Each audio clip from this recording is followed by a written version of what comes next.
The third point is unchanging truth.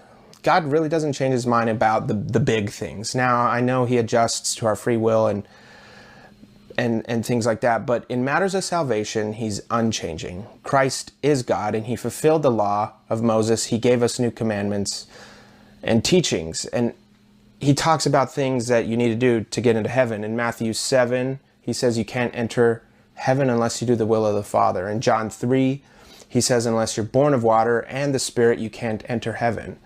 And then in John 6, he says, in order to have eternal life, you need to eat my flesh. And something interesting happens. The people basically say, gross. Don't you want to clarify? Don't you mean it's a symbol?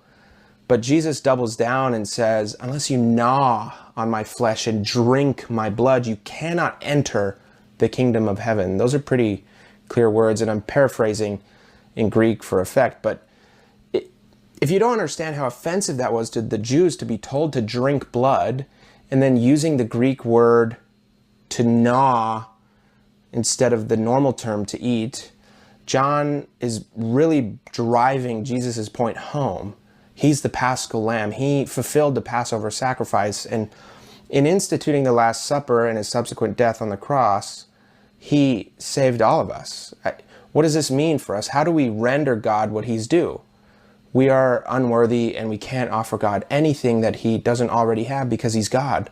So Jesus came and he gave us humans a way to offer God the only thing worthy of offering God, and that's himself. And you find that truth in the Eucharist. Jesus explained it in John 6. He explained it in Luke 24 on the road to Emmaus. He taught it to his apostles, who taught it to their disciples. This is what Jesus wanted. It builds on the first and second point. He established a church, and then in that he gave his apostles and their successors authority to act in his name in order to do things in his name.